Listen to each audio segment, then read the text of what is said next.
The spookiest day of the year is here, and ghosts and goblins have taken over the Texas Tech campus. Well, maybe not. But coming up, we'll show you how hundreds of the youngest members of the Red Raider community enjoyed a night of freaky fun and lots of candy. The countdown to Election Day is under a week, and many people have already made their way to the polls. But it could be a rocky ride before we find out who takes over as the next president of the United States. Kiley Phillips is in with the latest headlines before Tuesday's polls open in today's edition of MCTV's Inside the Issues. And if you had hoped Tech Athletics would help fill out your Halloween night plans, you're out of luck. But you may want to make sure your schedule is free on Saturday. MCTV's Todd Eldridge has the details on all the info on the Red Raider weekend schedule in sports. This is the MCTV Weekday Update. Welcome to the Thursday edition of the MCTV Weekday Update. I'm Yemi Akinyeye. And I'm Chilcutt. Halloween has officially arrived here at Texas Tech, and many students are getting ready to celebrate the holiday once they finish up class. Although today marks the apex of the spooky season, many members of the Red Raider community have already been getting into the spirit with dozens of creepy events happening on and off campus, including the event earlier this week that invited the community to enjoy some frightful fun. On Tuesday night, the annual Tech or Treat Halloween Carnival was held throughout the sub. The Student Activities Board organized the event, inviting student organizations and campus departments to come up with themed activities for kids. Hundreds of families wandered through the halls of the basement, first and second floors, to find dozens of booths featuring everything from ring tosses to bowling to a human-powered slot machine.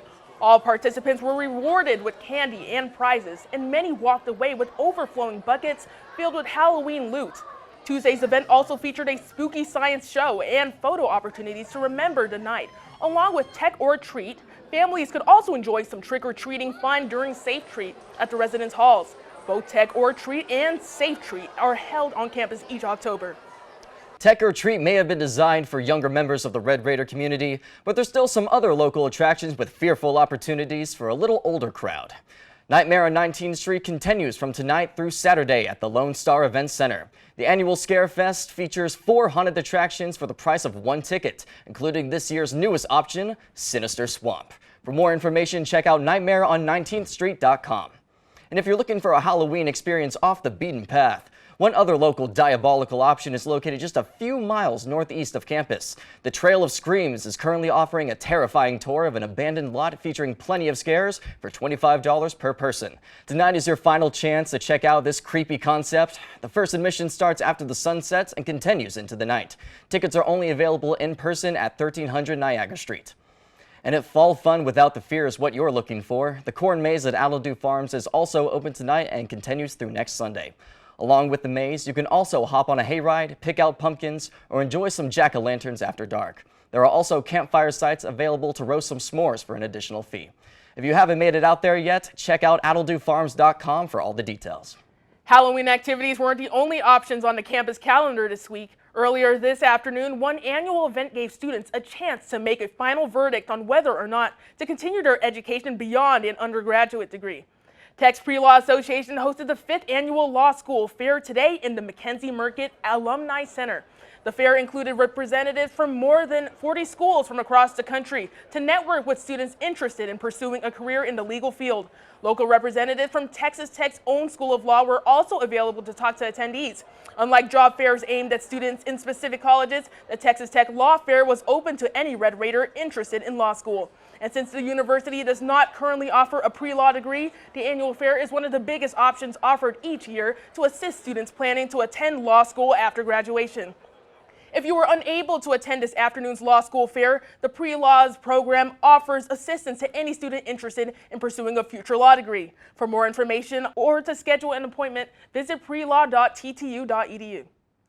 In less than a week, the results of hundreds of races around the country will be announced as the polls close for the November 2024 elections. Next Tuesday is officially Election Day, but you can avoid the crowds and cast your ballots right now.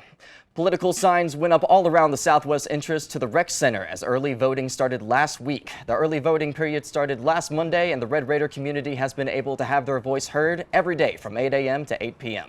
The polling location at the Rec Center will remain open throughout tomorrow night until early voting ends. If you are registered to vote in Lubbock County, you can bring your ID and start the process. But if you don't have any extra time this week, you can also wait until next Tuesday to vote on Election Day. The on-campus polling location for November 5th will be in the sub. If you're already voted, you know that there are lots of races on this year's ballot. But there's only one race that's getting the attention of the entire nation. Kiley Phillips joins us in studio with the latest headlines concerning the 2024 presidential election in today's edition of MCTV's Inside the Issues. Kiley? Thanks, Yemi and Ty. Fires at 2 ballot drop boxes in the Pacific Northwest are under investigation. The incidents occurred in Vancouver, Washington, and Portland, Oregon. Hundreds of ballots were destroyed in Vancouver, but in Portland, ballots were able to be saved due to fire suppression systems. Authorities report that devices placed outside of the boxes were labeled Free Gaza. The fires came just after the U.S. Department of Homeland Security warned that there was discussion on social media over various methods of sabotaging drop boxes and avoiding detection. The FBI and U.S. Attorney's Office are investigating the issue, as they say they don't expect this to be the last attempt at election disruption. Officials in the 2 cities are actively working to contact affected voters, and reports show that over 500 people have requested their ballots again. The election is close and going to come down to individual votes on Election Day, which has many people asking, what happens if it ends in a tie?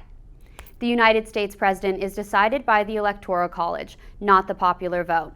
There are a total of 538 electoral votes, with one candidate needing 270 to win. There is the ability to end in a tie with 269 going to each candidate. There are a variety of ways this could go, but one possibility involves the swing states. If Harris wins Wisconsin, Michigan, Arizona, Nevada, and Nebraska, all of which Joe Biden won in 2020, and Trump wins Pennsylvania and Georgia, then there's a tie. If this happens, then the election is decided by Congress, meaning that the newly elected House of Representatives would choose the president, with each state's delegate having 1 vote. In turn, the Senate would do the same to decide the vice president. If the House is unable to agree by January 20th, which is Inauguration Day, that means the vice president chosen by the Senate holds the power temporarily. And if the Senate has not selected a vice president by January 20th, then the presidential succession plan of the 20th Amendment temporarily takes effect. Currently, that person in power would be Speaker of the House, Mike Johnson, but it's subject to change depending on which party wins the majority of the House. This is a lot to take in, I know, and while it seems unlikely, the election has proven that nothing is predictable.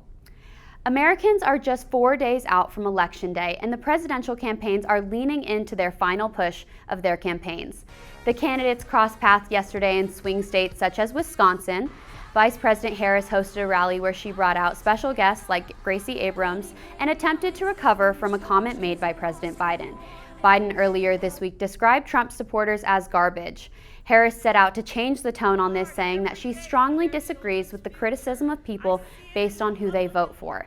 In response to President Biden's comment, former President Trump was seen driving through Wisconsin in a Trump trash truck, where he then attended his rally in Green Bay.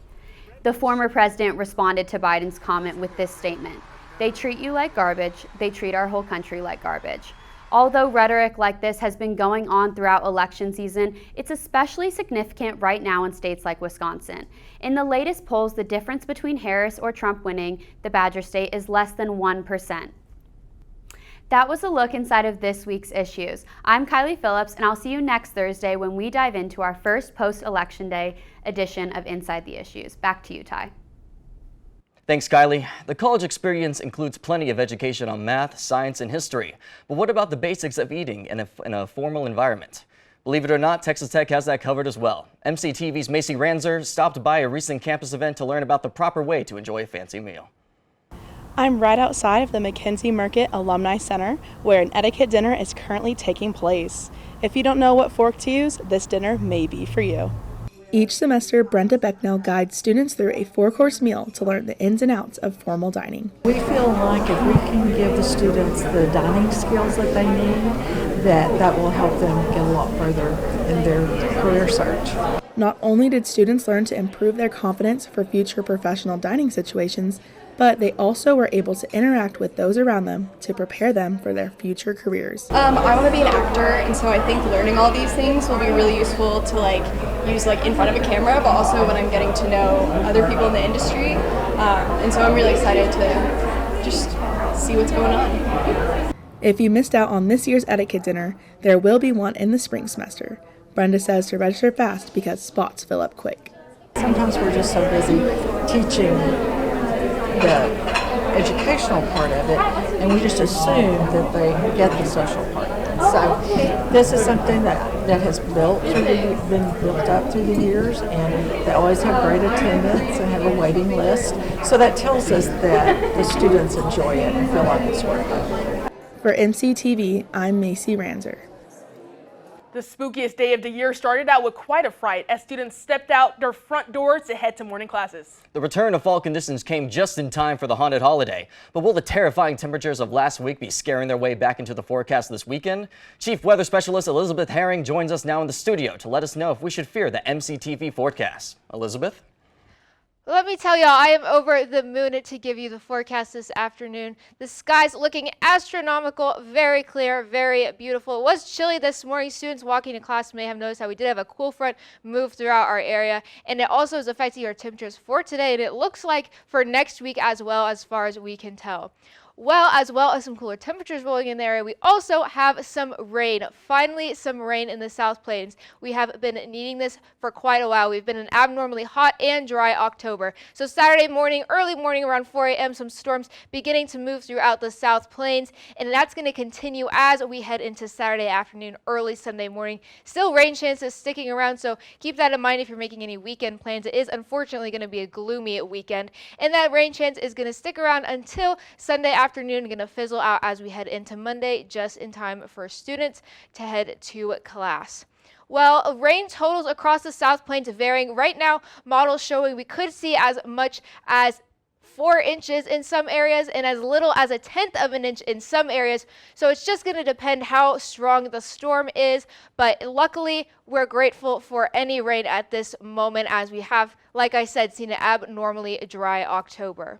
Well, tonight, lows across the South Plains varying. Off the Caprock, warmer. Snyder, 52. Jayden, 48. Spur, 46. Up in the northern South Plains area, cooler. Demet, chilly, 38. Plainview, 38 as well. Silverton, 41. Out in Morton, 41 as well. And mostly clear skies.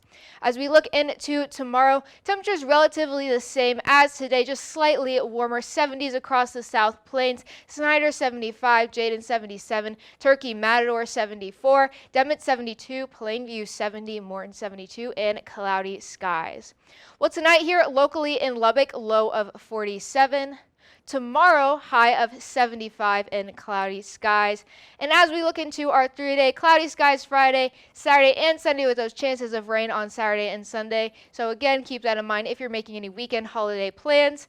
Sunday, also the time change. Do not forget to set your clocks backwards 1 hour. And yes, that does mean you get an extra hour of sleep. As we look into our 7-day forecast, cooling off as we head into next week. Monday, high of 65, as well as Tuesday, election day. Wednesday, high of 68. Thursday, potentially some showers and a high of 56. Lows in the upper 30s for next week. Well, tonight is Halloween, and this is the Scarecast. Tonight, clear and cool, around 63 degrees at sunset. So if you have any outdoor plans or taking kiddos trick-or-treating, it is going to be a nice night outside. However, it is going to get chillier as the night moves on, so I recommend bringing a light jacket or sweater out the door with you. I'm Elizabeth, and it is back to the show. Thanks, Elizabeth. Texas Tech Athletics' Halloween schedule is almost empty tonight, but Saturday is shaping up to be one of the busiest days of the season for the Red Raider team sports. MCTV's Todd Eldridge is here to bring us up to speed on all of the latest headlines and upcoming action in sports. Todd? Thank you, Yemi and Ty. The big news this past weekend was that the late game collapse in Fort Worth when Tech football allowed 18 unanswered points and fell to TCU. Tech will look to avoid another scare this weekend in Ames when they take on number 10 Iowa State. Another big note from the game was Baron Morton's second half injury. Coach Joey McGuire addressed both in his weekly press conference. I hadn't talked a lot about injuries doing that, but I will tell you nothing structurally is wrong with Baron's non-throwing shoulder. He's got a lot of movement back in it, and we'll see how he feels tomorrow. If he'll practice tomorrow, practice Wednesday, but feel really good about that. We were nervous that there was a break, couldn't see anything, and then so structurally he's good to go on his non-throwing shoulder. Despite a different last-minute disappointment at the Walker Complex on Friday, the Tech women's soccer team had a total of 8 Red Raiders earn Big 12 honors. Macy Blackburn collected double honors, being unanimously named the Big 12 Defender of the Year and making the All-Big 12 first team, along with Faith Nguyen, Peyton Parsons, and Ashley Williams. 3 Red Raiders made the second team, Cassie Taylor, Jillian Martinez, and Taylor Żujeski, while Peyton Dias made the all-freshman team. Women's soccer will meet up with 10th seed Baylor in the quarterfinals of the Big 12 Championships. Tech's match is on Saturday and will start at 5:30 on Big 12 Now on ESPN+. With basketball season just 1 week away, the Red and Lady Raiders kicked off the season with a block party down Boston on Monday. The block party was a chance for fans and students to meet the team, play some games, win some prizes, and build up hype for the upcoming season. Both Tech teams will try to prove they are better than their predicted 7th and 10th place finish for the Big 12 for the men's and women's teams respectively. Tech volleyball managed to put together 2 wins last weekend. Unfortunately, that wasn't enough to carry them past number 8 Kansas last night at the United Supermarkets Arena. The Red Raiders lost 1-3, but kept it competitive in the final 2 sets. Tech will need to capitalize on that competitiveness as they take on Central Florida back at the USA on Saturday afternoon. Fall is coming to a close, which means it's time for Tech Baseball's annual Red and Black Series. The traditional series started Wednesday and carries on through the weekend with Game 2 starting Friday at 1. The entire series is open to the public and being played at Rip Griffin Park. Staying on the diamond, the softball team announced their 2025 schedule, opening with a tough test against Oklahoma State here in Lubbock on the weekend of March 6th.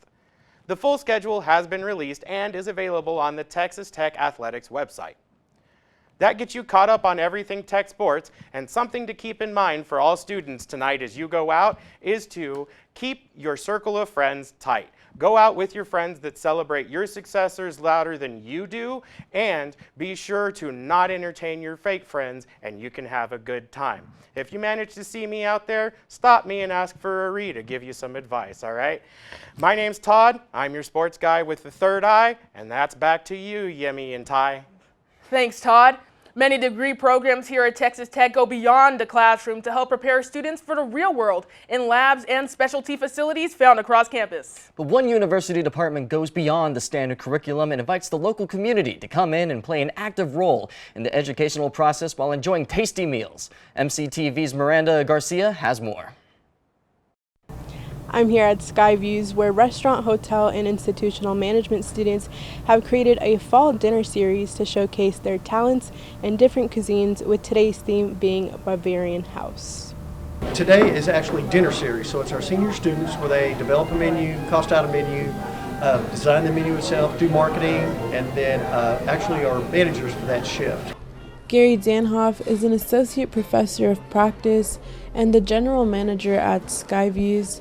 Danhoff supervises the students during the weekly dinner series and helps them apply concepts learned in the classroom in a real-world setting. Skyviews is a program that's been around for a number of years, and it's just basically a situation where we give the students a hands-on approach where they can rotate through the different positions within the restaurant. Students staff positions in the restaurant and in the kitchen. Lucas Lance was a server at last Wednesday's dinner series and says the program offers more than a learning experience. The experience so far has been fun. I think it gives students the right tools to go into the career field with a little bit of experience while doing it for the class. And then the gratuity from the restaurant goes to scholarships, so it's for a good cause at the end of the day. Hundreds of people attend Skyview's dinner series each semester, with many returning to check out a new menu each week. We go here every single week, for sure. We make for about 3 years now in a row. Yeah. We know it opens in the fall and the spring, so we schedule reservations weekly. Diana says the restaurant offers a cheaper alternative for people wanting a high-end experience. Service is super fast, the food is always good, and I just love how, I think the best way to describe this place is that it's bougie on a budget. It's like the food is very good and top notch, but it's not horribly expensive. Skyview's restaurant is located on 19th Street and University and is open Monday through Friday from 11 a.m. to 1 p.m. for their lunch buffet. Their dinner series, like the one showcased tonight, is on Wednesday evenings from 6 to 7:30 p.m. I'm Miranda Garcia with MCTV. Back to you. Thanks, Miranda. So, Yemi, do you have any big Halloween plans for tonight? Well, obviously you can see that I'm dressed up as the Mad Hatter, which obviously means that I'm down for some spooktastic fun tonight. How about you? I am planning on hanging out with some of my buds, getting a little more dressed up than I am now, so it's sure to be one heck of a night. Of course. That's all for today's edition of the MCTV Weekday Update. Thanks so much for joining us, and be sure to check ttuhub.net every day for more news. Have a safe and fun Halloween night, and we'll see you next week.